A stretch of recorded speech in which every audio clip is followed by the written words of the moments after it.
All right, welcome everyone to another episode of the Jake Dunlap Show. We are very excited that you joined us. If you haven't tuned in, this is the show where we talk to celebrities, thought, and industry leaders to really discover their journey to success. I am super excited that you're joining us. This show is like no other. I can promise you that. You might laugh, you might cry, but you will definitely leave inspired and gain a whole new level of insight into those people that you follow, love, and admire. All right, welcome everyone to another episode of the Jake Dunlap Show. As usual, very excited for today. Again, in this show, we really focus on helping to tell stories and the different things that happen that help to shape the successful individuals that we see in the world today. And so today's guest is really the definition of living the American dream. She grew up in a small studio apartment in the former Soviet Union with no running water, had to experience government rations due to food shortages. And on top of it all, an escalating war prior to boarding a plane for the trip to the U.S. After working her way through the ranks at companies such as Capital One and Microsoft, she founded and is the current CEO of the only women-owned website provider for car dealerships, where they have set the gold standard for customer experience in the automotive industry. Please join me in welcoming, I'm gonna call it the queen of automotive mobile, Lyamen Savy. Lyamen, great to have you on the show. Thank you. That's some introduction. I love it. Queen of websites. That's right. We got to make sure we're prepared for this. So I'm looking forward to the conversation again, just like watching your journey. And I think as we start to get into both, early, kind of some of these early experiences I mentioned, but also, your career, right? And there's so many people that get into sales and they progress and, they stay in sales, et cetera. So I'm really excited to jump into that. But I want to start at the beginning. So, born in Azerbaijan, which what we'll do for a lot of you, I'll put a link to where that is because a lot of people are like, wait, where is that? And Badu, I mean, if you watch like Formula One, you probably know where it is, where this specific city is in particular. So let's talk about the early years. What was it like growing up? I know you ended up coming to the U.S. when you were 9, but what are some of the early memories that you have about your twin sister, and growing up then? I mean, the early memories, when you're a child, you don't know any better. You don't know any different. So, even though what you said, about going through a war and everything, at that time, I didn't realize the significance of all that. And my grandma actually did such an amazing job of distracting us, me and my twin. I remember there was 1 week of time when the war really escalated, and there were tanks in our neighborhood just, driving by. You couldn't even, stick your head outside the window to look at, what's going on, or you'll get shot. And I remember my grandma at that time just making a lot of jokes and telling me stories about when my mom was little and how much trouble she used to get into. And so we were just laughing a lot. In hindsight, you think about it, I'm like, oh my God, we actually went through a war. Right. But growing up in Azerbaijan is beautiful. You said most people don't know about it unless you're really into Formula One racing. But also, if you ever watched James Bond, The World Is Not Enough, it was actually taped in Azerbaijan as well. So Azerbaijan has beautiful beaches. It's the food is the most amazing. The people are the kindest, sweetest people, except when they're bombing each other. But that small thing. But they have a lot of black caviar. That was one thing that I used to obsess over, black caviar. I used to eat it for breakfast, lunch, and dinner. And then when I came to the United States, and I realized 1 teaspoon was like $50. Back in the days, because it's right in the Caspian Sea, so there's plethora of black caviar there. So it's a really beautiful place. But in Russia and it used to be part of the Soviet Union. Now it's its own independent country. But like many other countries back in the Soviet Union days, so there is no middle class. There's poor class and there's rich class. So if you're born poor, you're always going to be poor. If you're born rich, you're always going to be rich, because it's all about the connections. Who's going to make the phone call for you to get that job, or to get the whatever you need. And especially if you're a woman, good luck starting a company. That's not very, it doesn't happen very often. Maybe things have changed now because I haven't been there since I was 9 years old. But back in the days, that wasn't the case. And so every day, I just feel so blessed to be in America. I actually became a U.S. citizen on 4th of July. And I actually have a very funny story. This last 4th of July? No. I would say this is probably quite a long time ago. Yeah, when I was 18 years old. But the funny story about when I became a U.S. citizen. So I have identical twin sister. We're 15 minutes apart. And when we were applying to become citizens, since we were under the age, my mom had to go take the test, whatever the test they have to take. But the kids automatically grandfather in. They become citizens once the parents become citizens. But you still have to go through the interview process. So my sister was interviewed by one gentleman, and I was interviewed by a different gentleman. And apparently in the U.S. Law books about immigration laws, there's only so many things they can actually document. How many things there's actual laws. For the most part, the people who are interviewing you, they have to make their own best decision. That's judgment. And so what happened is the guy who was interviewing my sister, he gave her citizenship. The guy who was interviewing me, he said, my mom used to provide documents to say that she didn't kidnap me from my dad. But in Azerbaijan, like when parents get divorced, the mother automatically gets the custody. There is no such thing as go to court and, fight it out. Right. And gets the kids. The mother gets the kids. And so there was no such documentation. And so the guy who was interviewing me, he wanted my mom to prove that she didn't, kidnap me. He wanted her to provide the paperwork, but no paperwork exists. So he declined my citizenship. So my mom was so upset. She was like, they're identical twin sisters. How can one become a citizen, the other one doesn't? So Wow. She wrote a paper to, she like a Como 4 News, Q13 News, a bunch of news publications. And there's nothing worse than getting a bad PR for the immigration office. Right. They came over, interviewed me, apologized, gave me a citizenship, and actually got my citizenship on the 4th of July with a huge ceremony. That's awesome. For the longest time, my story was actually in one of the immigration law books. It doesn't exist anymore because they, upgrade their law books every year. But for the longest time, there was a little snippet of my story in the immigration law book. You were like an asterisk that helped to hopefully it helped to help a lot of people. Well, yeah. Would be my guess. And so whenever you going back to kind of the migration over, one of the things I had here is that I think you have a brother too, I guess, who wasn't able to immigrate as a part of that. And so what was that process like for you all in terms of you're 9 years old, you're coming over here for the first time. And, again, this is from what I understand, again, your brother couldn't come and what was that like for you all as, you kind of went and he stayed behind? Oh, no, my brother actually did come with us. My brother was only 1 year old when we were coming to America. That's actually how we came to America. So back in the days when Azerbaijan had a war between Armenia and Azerbaijan, my mom married an Armenian guy. So my brother was half Armenian and half Azerbaijan. So he couldn't be in either one of the countries. He would have got killed. So we came here as refugees because my mom was married to an Armenian guy and my brother was half and half. And so, but the funny story is because we were coming here as a refugee, when you come as a refugee, you have no money. You basically leave everything you had and you just, run away. Right. And my mom, of course, had to buy the plane tickets, but she couldn't afford a plane ticket for my brother. So instead, what she did, she's like, well, how hard would it be to hold a little child in your lap for, 13-hour flight, 14 hours? Ah, got it. Okay. And so, so she was holding him, but of course, after so many hours, you get tired of holding them. So the flight attendant, she actually gave us a paper box, and we made a little bed out of it for my brother, and we put him in the box. So we have this running joke where we shipped my brother in the box to the United States because we couldn't afford his plane ticket. Well, that's great. Okay, so everyone is because I had on here about the not affording the plane ticket. So instead, he came in a box, and I'm sure that's something you like to tease him about. By our lakes, it's not like we put him in the where the luck. Yeah, of course. He wasn't in the hold or something. Yeah, exactly. Yeah, I got it. So and then you where did you immigrated to? Seattle or? Yeah, Seattle, Washington, which is we got so lucky to be in Seattle. I mean, Seattle is the hub of technology boom and everything else. Which is actually how I, got into technology. When I was in high school, for some reason, I don't know why, but for some reason I got very fascinated about computers.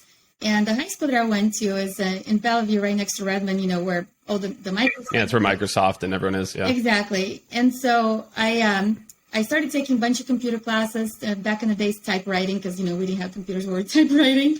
So I learned how to type 60 words a minute. And then eventually, we got computers and we started learning, Word and Excel and all that other stuff. And so I took every computer class that was possible in high school back in the days. And then I came to my counselor and I'm like, I want to learn more about computers. She's like, well, we're about to start this new program called Web Design. You should, register. I'm like, what's Web Design? So my first day of class, it was me and one of my other friends who was also a Russian girl. And the professor or teacher, he started, just to test to see how much people already know about web design, in high school. So he started asking questions like, who knows what HTML stands for? And all the students in class would raise their hands like, me. They knew the answer. The teacher asked, well, who knows how to create an image tag? Everybody's like, me. Who knows how to create a hyperlink? Everybody's like, me. And I'm like, what the hell are they just saying? I don't even know what those things mean. So end of the class, I came up to my teacher and I told him, I'm like, you know what? I think I made a mistake. I don't belong in this class. I have no idea what you guys are talking about. And it's because I was in class with a bunch of kids whose parents are developers, engineers. Yeah, exactly. So they've probably been coding since they were like 5 years old.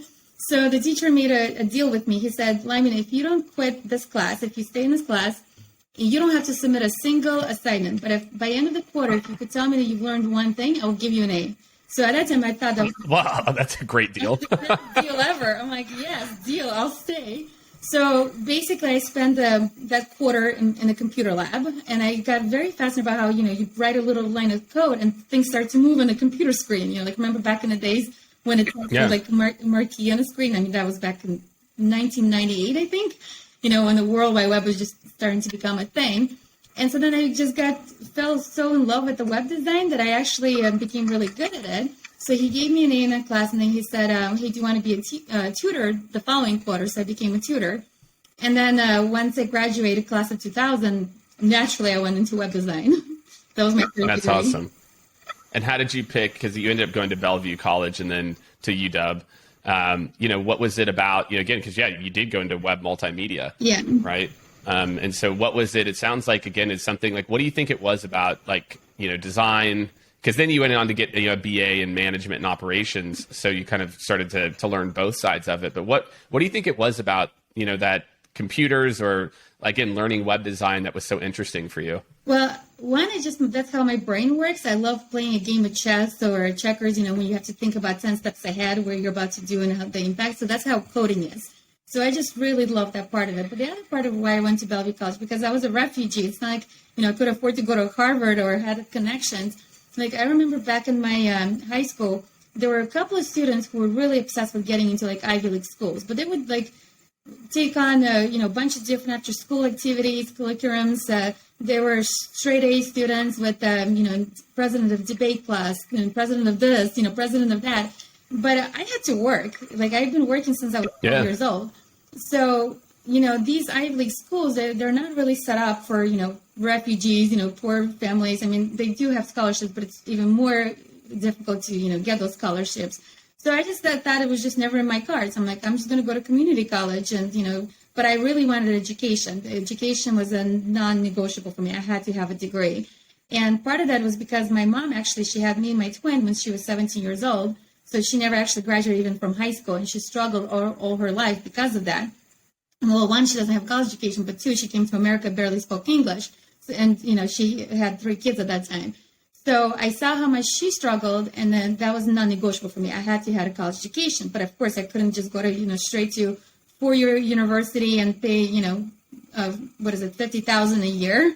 Or no, sorry, 40,000. How much is universities now? Easy. Sometimes up to 70. Yeah, it's insane. So I just had to take a more practical route, and the practical route is I wanted to get skills that I could immediately apply and get a higher paying job versus working at Kmart or whatever I was doing at that time. And so, but I was passionate about web design. I loved it. But unfortunately, back in the days, Bellevue College only offered a 2-year degree for web design. So it was just an associate degree. But I'm like, but I got to get a bachelor's degree. So then I'm like, okay, I'm going to go back and, get a bachelor's degree. So then I'm like, well, what am I going to do? And at that point, I was already working in sales. I was already getting a lot of business experience. And I'm like, well, how about business? I'm really good at business. So then I started doing my business degree. But business degree, I had to, again, go back and take 2 years associates because the web design degree is not transferable, right? Because it's a very technical degree. So then once I did a 2-year at Bellevue College AA, and then I transferred to UW for actually the bachelor's degree. So it took me 9 years to get both of my degrees, but it was worth it. I mean, one of the great things about working full-time and going to school full-time or part-time is that whatever you're learning, it actually resonates more. I remember when I was taking global marketing strategy classes and I was reading about different things, I'm like, how does somebody who's never actually worked in the corporate world understand what they're reading right now? But I was in the trenches. I was working at a company called Health Values at that time. which was a startup, and they grew to like 40 million by year 3. So they're growing really, really fast. They went IPO. I mean, imagine you're 20 years old. How many 20-year-olds experience companies going IPO? Then later on, they got acquired by Zillow. And so I was in the craziness, how the companies are blowing up, how companies go IPO, how companies are raising capital, like all that stuff. Like how many 20-year-olds, they go through that? So, even though it took me 9 years to complete both of my degrees, I think it was the best decision ever. Yeah. How did you get into sales? Like, what was it? Because you again, before that, you were at Zones. And again, I think that was your first hardware, software sales. How did you get into, and then House Values? And then I think, was it House Values? Then you kind of made the move over to marketing at some point. Yeah. So how did you how did you land on sales early on? And then as you started to think about your path, how did you then make that transition to marketing? So I went into sales because I needed to make a living. I needed to be able to pay for my college, I needed to pay for my apartment. I moved out of my mom's house when I was 17. And, if you don't have an education yet, it's, one of the best paying jobs is sales. So I just went after wherever I was going to make the most amount of money. And, but what happened is that, I kept getting, at that point I was ready to getting my second degree. So I went to HR, and again, growing up with a refugee family, it's not like anybody would guide me how to climb a corporate ladder. Nobody told me, here's all the professions in the corporate, world. So when I met with the HR person, I'm like, hey, Eric, I keep getting all these degrees, but I don't know what to do with them. What do you recommend? And that's when he said, hey, you should go into marketing. And I asked him, I'm like, what's marketing? At that time, I had no idea what marketing people do. And so then he's like, well, let me introduce you to the director of marketing at House Values. He's like, just have an informal, meeting with him. Just learn more about his department, things like that. And I'm like, okay. So I had a meeting with Glenn, who later on him and I worked together at Microsoft. And I'm like, Glenn, tell me what marketing people do. So he told me more about it. And then the fast forward 3 months later, I was still in sales at House Values. I get a call from Eric, HR, and he's like, Lyamen, we just opened up a marketing coordinator role, and we want you to be the first one to apply. So I applied. But of course, if you're going from sales to a marketing coordinator role, you're taking a huge pay cut. So I went from, here I am, 20 years old. And that time I was making, 65, 70K. And then which is a ton for that age. But then going to a marketing coordinator, I had to take a pay cut to 39K. So half my salary is slashed. Like, how am I going to survive? How am I going to pay for my college? How am I going to do anything? Luckily, my twin sister, she's like, Lyamen, this is a career. You should do it, and I'll help you pay for it. So she gave me a budget that I could work with, and combined with my $39,000 income. And so thanks to her, I was able to get started and build my career. That's amazing. That's amazing. And so you get started down that path. Go through the IPO, then you go over to local marketers, and obviously then from there into Capital One. Again, talk about some of those early roles. What was it about marketing that really was exciting for you? What was it about marketing that I guess kind of allowed you to build on maybe the skills or kind of natural instincts that you had as well? Having the sales experience is the best thing for anybody. It doesn't matter what career you're in. It doesn't matter if you're a lawyer, it doesn't matter if you're a dentist, an engineer. Understanding and being in sales is the best skills experience anybody could have. Everybody should start a career with sales. And even though, some people would say ew, sales, that's not for me. Exactly. Yeah. But it doesn't matter what career you're in. If you understand how to sell a product, even right now, I have a startup, as you know. And I always say there's a graveyard of startup companies that failed because they didn't understand how to do sales. A lot of those startup companies are founded by engineers who come up with this great, technology, but they can't communicate the value proposition, or they don't understand how to anticipate sales objections and how to prepare to overcome those sales objections. So having that background was so amazing. And so if you think about it, how many marketers actually had ever worked in sales? Most marketers never worked in sales. Never. Yeah. So by me actually, and I used to do cold calling, and as you know, most people hate cold calling. 80 dials a day, 3 hours of talk time, and I did that for 4 years, 3 years, I think 4 years. So having that background, that experience, and then going into marketing. So for example, I started out doing email marketing. So I did email marketing for 2.5 years. And my email marketing campaigns were crushing everybody else's goals or everybody else's performance metrics. And it's because I approached email marketing the same way I approached sales. As a salesperson, when you're about to make a cold call, you're anticipating what objections a customer is going to have. And you're ready to overcome them. You also know that you only have 15 seconds to grab their attention. Same thing with email marketing. You only have 2 seconds to grab their attention with the headline, with the subject line. So everything I knew about how to grab people's attention, I would apply to my email marketing, and the conversion rates were so phenomenal. I kept winning awards. I won, like, within my first 6 months of marketing coordinator, I won my first award, and I won another one a year later, and I kept getting more stock options. So, like, that experience of, being in sales was huge in helping me with marketing. Yeah, I mean, that's great. And I think for a lot of people, it's like, you don't, again, like, you didn't start off in sales saying, oh, I'm going to go into marketing to get that skill. And I think so often that's why, people even stay in roles that, they're actually better suited to do something else, or they kind of just continue to do what they've been doing because, hey, that's what I did before. It's what made me successful. And also you just don't know. Like, one of the things I saw that you had said, let me make sure I don't, it's never say no to an opportunity, yes, even when it's helping someone for free.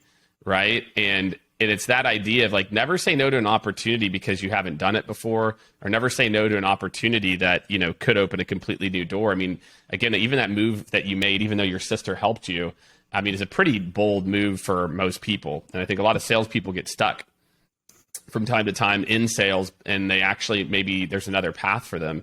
And then what led you to Capital One? I mean, obviously then you're going to get worked in these companies that have had a lot of success.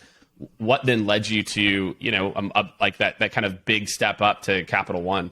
Well, it's funny because, when I left House Value, so they were already publicly traded in NASDAQ, and I first went to another startup company called Local Marketers, and Local Marketers unfortunately failed. And that was I was so shocked because I thought every company goes IPO. I didn't realize at that time, for a startup company to go IPO was such a major deal. So Local Marketers unfortunately failed. I learned so much from that. I mean, you learn more from, the things not to do versus from failures versus from the victories. Because when you succeed, you don't know sometimes exactly why you succeeded, but you learn so much from failures. So Local Marketers unfortunately went out of business. And then within a week or two, less than that, I immediately got contacted by a recruiter, and she was offering me a job at the Capital One. And that was back when the financial housing market crashed. Just had kind of went down. It's like 2008. Exactly. And so when the recruiter was reaching out to me and saying, hey, do you want to, there's a great opportunity at Capital One. And I'm like, are you kidding me? This is why all the companies are going out of business. I'm not going to work for a bank. So she's like, right, you really should listen to this. Like, you really should go, talk to them, at least meet with them. So, of course, I never say no to anything, especially if people tell me more than twice, to go at least meet with them and hear them out. So I went, and that was actually one of the best decisions, because at Capital One of the things that allowed me to do, so one of the things I've done throughout my career, every time I go to a new company, the reason I go to that company is because I want to learn a new skill or experience that I haven't got before. So at House Values, I learned 1, sales, 2, direct response marketing, which most people don't understand direct response marketing. At Capital One, I understood brand marketing. Capital One actually acquired ING Direct. So it was first ING Direct for 2.5 years, and then Capital One acquired them. And so at ING Direct, they were really big on the brand, versus House Values, they were really big on DR. And there's 2 extremes. DR, you could sometimes get a quick instant wins, but you hurt your long-term brand reputation. The other extreme is being too brandy, and then you're not really getting any sales. Right. And so having both of those companies helped me really understand what's the happy medium. How do you grow the company? How do you also still apply some of the DR tactics, to get the sales, to get the conversions, but also build the customer love and loyalty? And what does that mean? And so at Capital One, I was the first person to actually at the ING Direct back in the days before Capital One acquired them. I was the first person to actually start managing social media campaigns. And I was in charge of a brokerage product, which back in the days, nobody knew, well, what do you do with social media when you're in charge of brokerage? Because there's so many regulations and laws that you can just say whatever you want. You can't make stock recommendations or imply anything like that. So I was the first person to run their social media.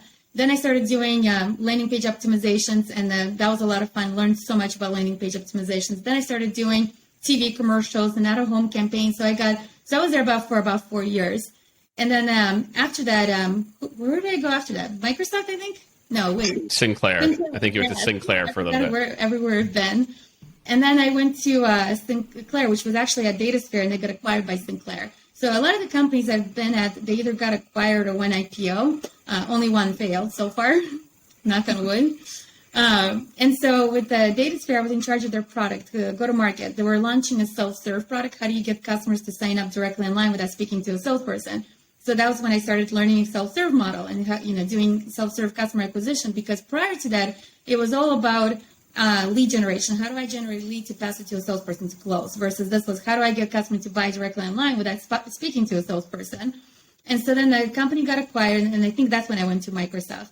And Microsoft, the reason I went to Microsoft, a couple of things. One, when I was 15 years old, I remember driving by Microsoft campus because, I lived in Bellevue, close to. You're right there. And I used to always look at the Microsoft building. And back then, I didn't know what building was. I just thought it was a huge building. And I'm like, one day I'm going to work in that building. So I made a goal that one day I'm going to work in that building. And so, boom, recruiters reached out to me and saying, hey, Lyamen, we have a great opportunity. Which, by the way, one of the career advice, if anybody's listening who's young in their career, work with recruiters. They are so good at getting you the best, job placements. If I look at my career, my earlier years, some of the lower paying jobs was, me going hunting for jobs directly. But as I grew my career, the best jobs were through recruiters that I work with. So a recruiter reached out to me.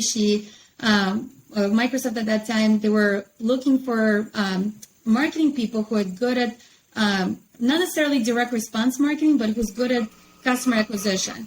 And as you know, Microsoft, 89% of their sales comes from partner channel. So they have a lot of talent people who understand partner channel, but not a lot of people who understand direct channel. And so the hiring manager at that time, she actually asked me, she's like, there's 20 people who want this job. Why should we give you this job instead of somebody else? And I said, well, right, you're going to get the same ideas if you hire somebody in-house, partner channel ideas, and I'm going to bring you direct ideas. And so I got the job at Microsoft. And, Microsoft, the reason why I wanted to work there is because I wanted to get experience doing global campaigns. There's only global companies out there. So I went to Microsoft because I wanted to do global marketing. And who's better to do it than the Microsoft, who has unlimited resources? I mean, they used to spend, let's say, $100K on a LinkedIn campaign. And, here I am coming, from smaller budgets. Getting scrappy. You're doing $35 million a year, right? Budget? Yeah, my total budget. So I was first in charge of direct SMB business. Then I was in charge of enterprise business. And then I was in charge of go-to-market strategy for the whole Office 365. So the direct business was 25 million, enterprise was 35 million, and then the go-to-market strategy, I didn't have a marketing budget, but I was in charge of many teams. And how do we work with partner channel? How do we work with direct channel, with the stores and all these other channels to generate sales? So, yeah. And so I mean, obviously, this is a pretty amazing opportunity. You're continuing to get more and more, more and more experience here. What led you to leave? What was what was it to where you knew, it was kind of like your time to go, you had a little stint somewhere in between, but then start your own firm. But why, what was the big reason for leaving? So one of my former CEOs, I think, Ian Morris, CEO of House Values, reached out to me and said, hey, I'm on the board of this one company and they're looking for a VP of marketing. I think you should apply. And that's when I actually just joined the go-to-market strategy team. So I'm like, oh, thanks, Ian, for thinking about me. But I just started this new team and I'm, really excited. And I was 3 months into go-to-market strategy team. And he's like, well, no, I think you really should consider. I'm like, oh, I don't know about that. Maybe, give me another year at least in this team. And then one of my former bosses from Sinclair comes to me for lunch at Microsoft campus.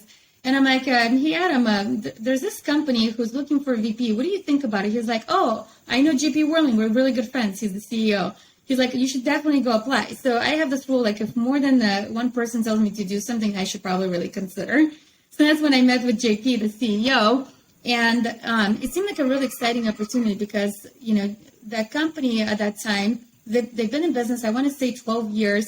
And he was a very interesting guy. He didn't believe in raising capital because there's so many stories about, startup founders. They raise capital, they lose all their equity, and they, risked everything. And at the end, they really don't, maybe own 5% or 10% of the company. Yeah, exactly. And so he was really big on not raising capital. But at that point, he was like, okay, I'm ready to actually invest. He's like, I'm looking for somebody with more senior. And he wanted me to come in and actually build out their whole marketing organization department. So I'm like, okay, this sounds interesting. So that's when I went back to a smaller company. And what was it? And then you go on to start your own thing. You're like, all right, I did the smaller company thing for a little bit. What was it? And again, and the interesting part too is it's on the, let's call it like and then you get into like this automotive world, right? Mm-hmm. So you've been working in this like tech, this tech world, selling into different, various levels of technologically savvy groups. And then, so what was it where you're finally like, you know what, I'm going to start 3, 2, 1.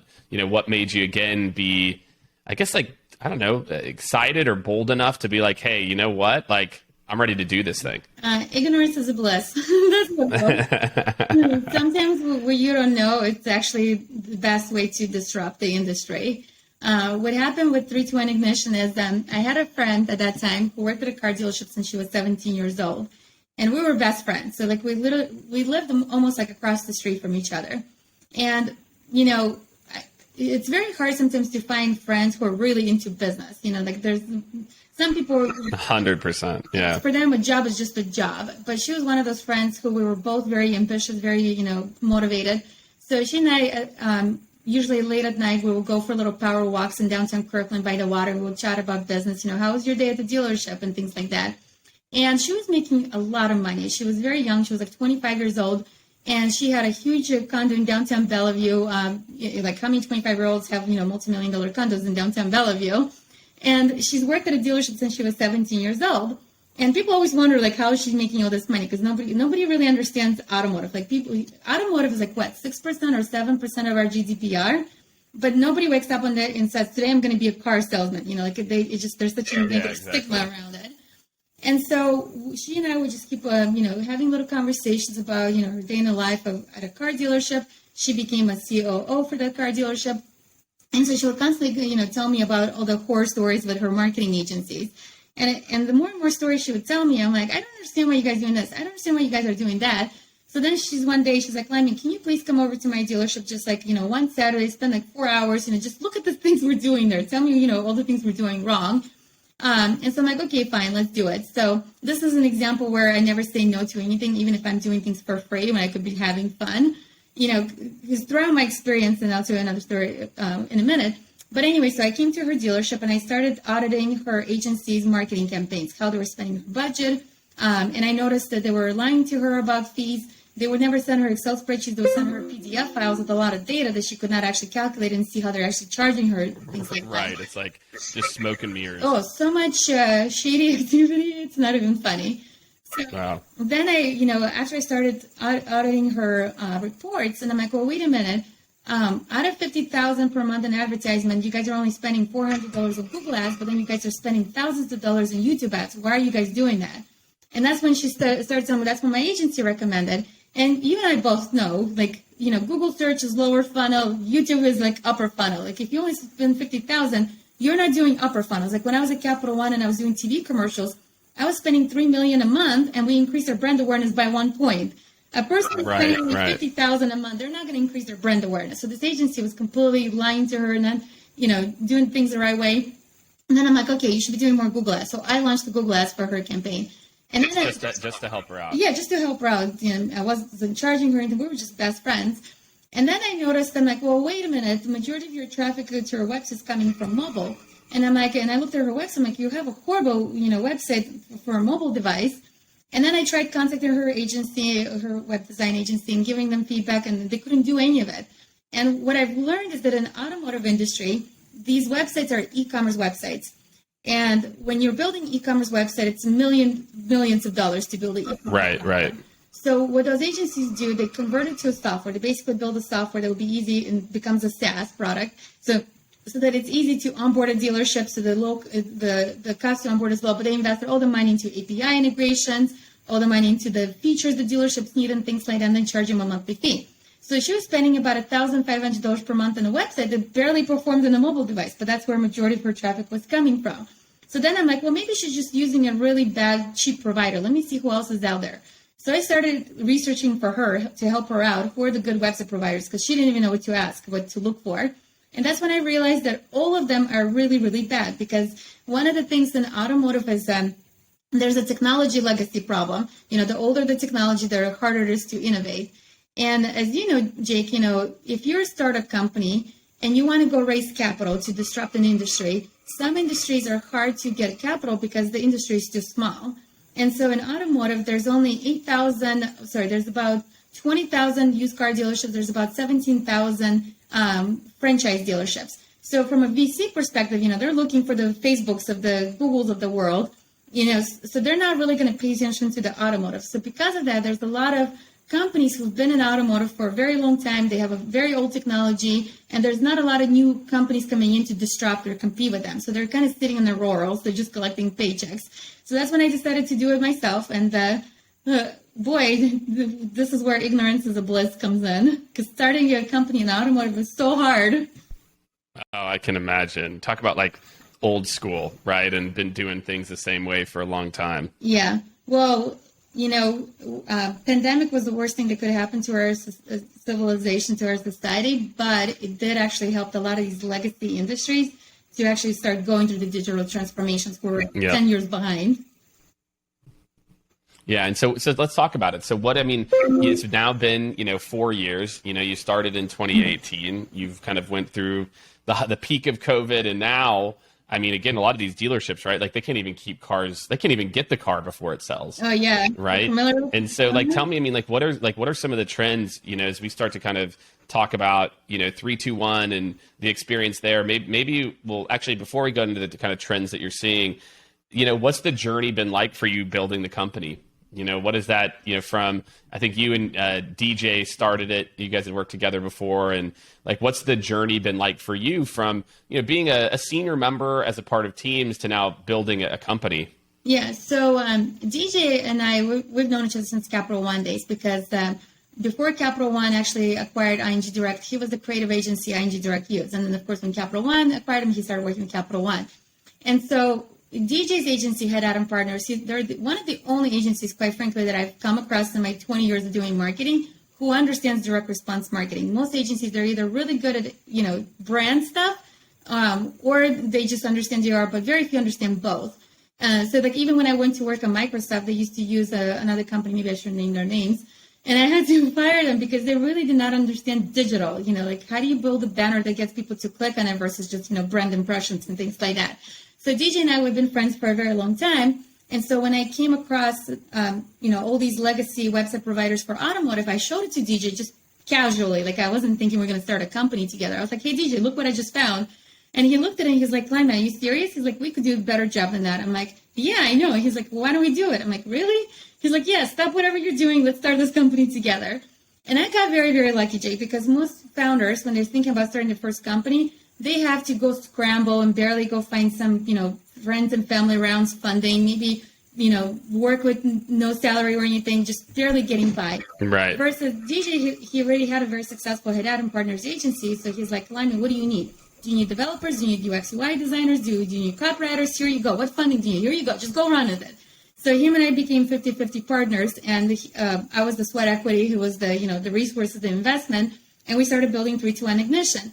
And the first thing I did, which is probably the best decisions I ever did, is I hired a PR director, which is something I've learned from my previous company at the Pipeline Deals, is that, it doesn't matter if you're building a great product if you can't communicate the story about the product.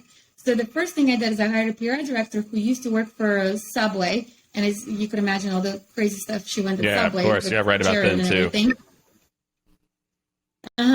So she was my PR director. She started booking me a bunch of public speaking gigs. I would do conferences and trade shows, and I started teaching car dealerships about mobile-first websites. Mobile-first is not new. Mobile-first has been around since 2006. Facebook is mobile-first. Zillow is mobile-first. They've been mobile-first from day one. But in automotive, because it's a smaller industry, there's not a lot of VC funding here, big, huge, VC companies. So there's not a lot of disruption. This disruption in the automotive is very slow. So when I came in and I started talking about mobile first, it took everybody by storm. But for me, I'm like, mobile first has been around for 20 years, guys. Good morning. And so we started building this company, and it's been an interesting journey. I've learned so much. We grew really, really fast. We grew 300%, more than 300% year over year since 2021. And the pandemic really has accelerated everything, because when everything was shut down and dealerships couldn't sell anything unless they have, good online presence, that's when they actually started realizing oh, wow, we really need to invest in our website. And I always say, website is your best salesperson. And I think, Jake, I heard you talk about this, or maybe it was one of your previous guests. No, I think it was you who actually talked about how back in the days, a business owner had all the information. They were in control. And now it's a consumer. And so, and we know from automotive research that consumers do all their research online. As a result of that, they visit fewer dealerships. They visit an average of two to three dealerships. So if your dealership website is not designed to help them do their research, and instead they're going to marketplace websites or your competitors' websites, you lost a sale. You didn't even know there was a sale to be made.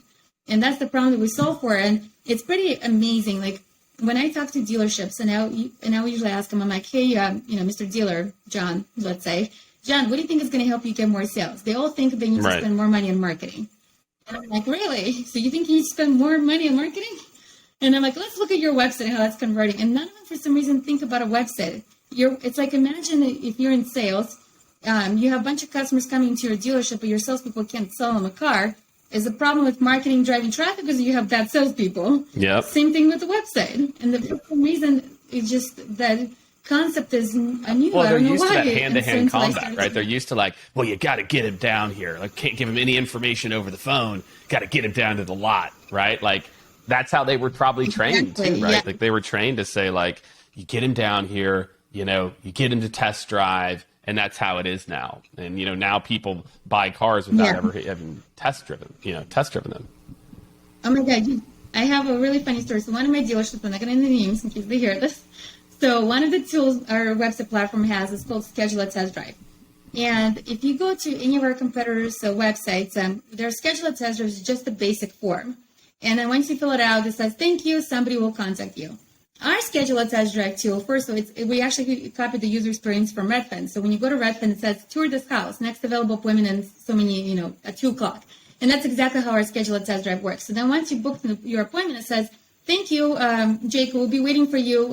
By the way, add it to your calendar. So you added to your Google, Gmail account or whatever. It pre-populates dealership address, pre-populates dealership's phone number, and then it says, by the way, save 1 hour to dealership, get pre-approved. So it tells them, here, now get pre-approved. So when you come to the dealership, you're not spending 1 hour, filling out paperwork, waiting for the financing to get approved.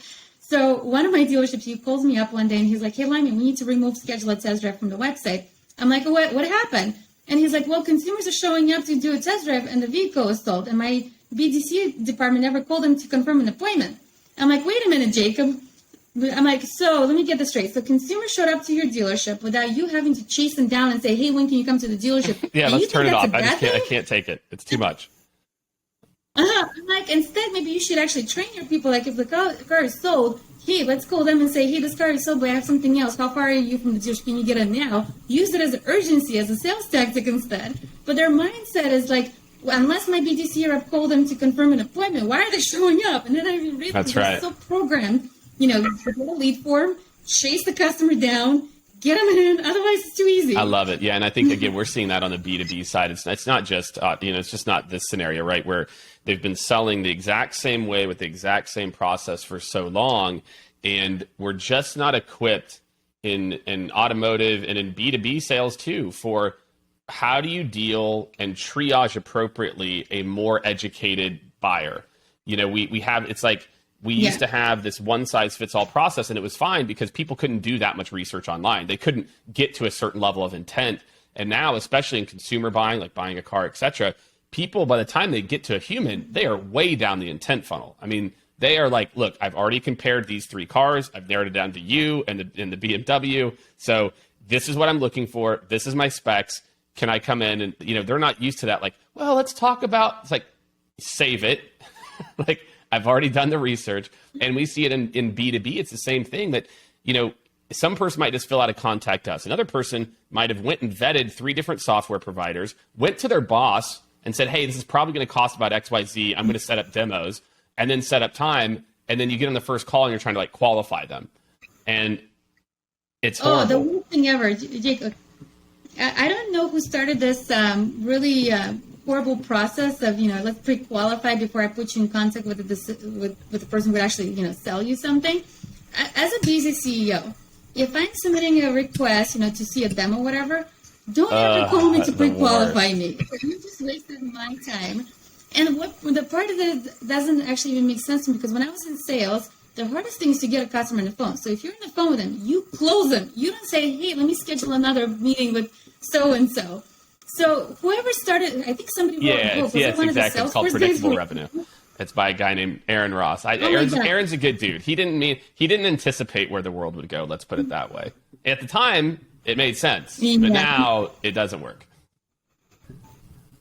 Yeah, so it drives me nuts when people tell me, well, I'm just going to, make sure it's a good fit. Like, it's a good fit. I did the research. Yeah, it's just like, it's like, and then because we work with, hundreds of sales teams every year. Then on the sales side, it's like, well, the lead wasn't qualified. Like, oh, wait, because they didn't they weren't ready to sign the contract. You actually had to create the need a little bit. Like, come on.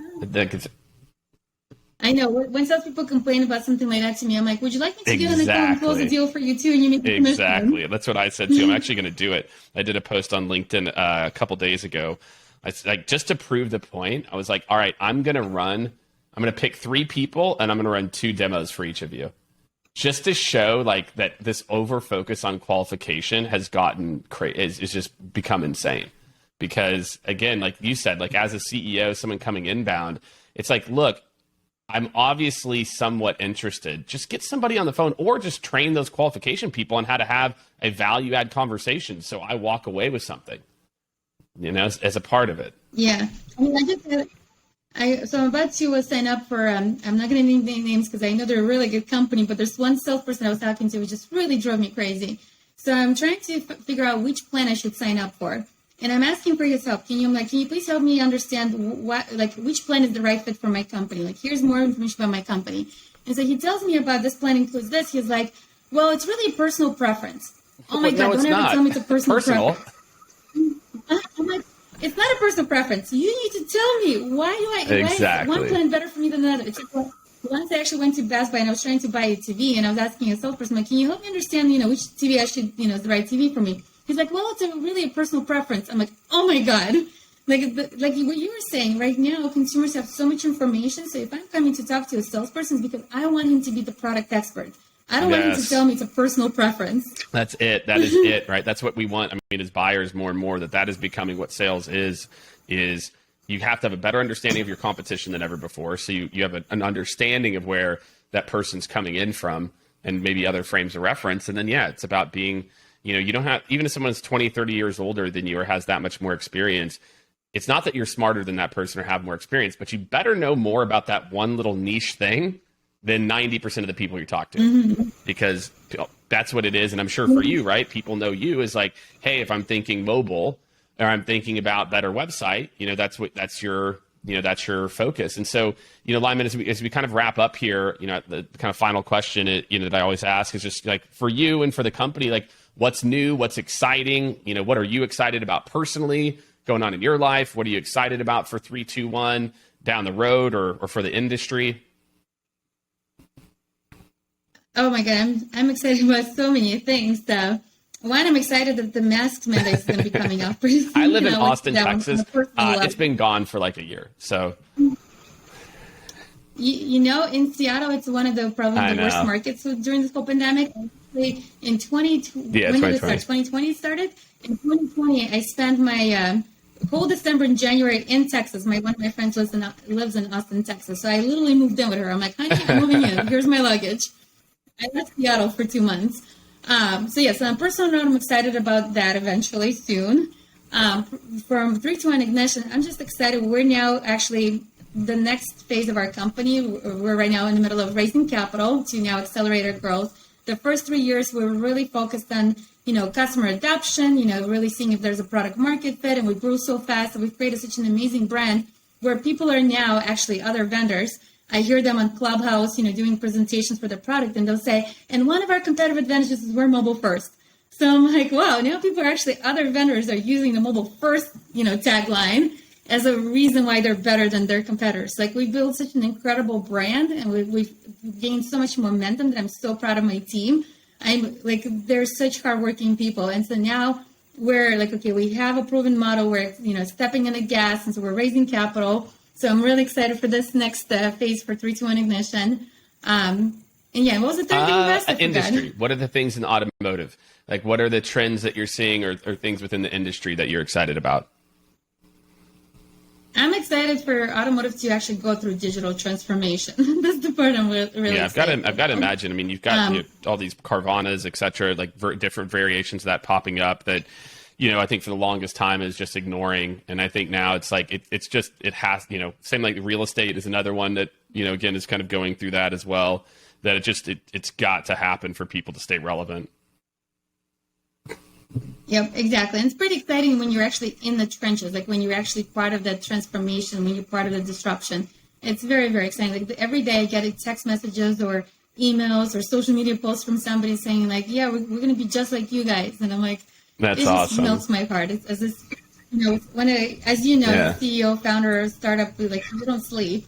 And so when you see things like that, it just that's really awesome. Well, pumps you up. keep doing your thing. And I know from your story, from your experiences early on, working your way through, high school, college, transforming your career at different points. I know our listeners are going to get a ton from this experience and your story. So thank you, Lyamen, for joining me. You're welcome. Awesome. All right. Well, thank me. you. And we will see all of you next week on the Jake Dunlap Show. All right. Thank you so much, everyone, for tuning in to another extremely fun and interesting episode. I thought it was fun and interesting, so I hope you did too, of the Jake Dunlap Show. Really great, just breaking down everything that makes people who they are, the success, the trials and errors, and I hope that you enjoyed it as much as I did. Make sure to subscribe on your favorite platform, and make sure, more than anything, to go over to jakedunlap.com. That's where you're going to stay up to date on all the latest guests, additional details, prep notes. We're going to be sharing everything on jakedunlap.com. So go ahead, go over there. You can subscribe there as well too, and we will see you next week on the Jake Dunlap Show.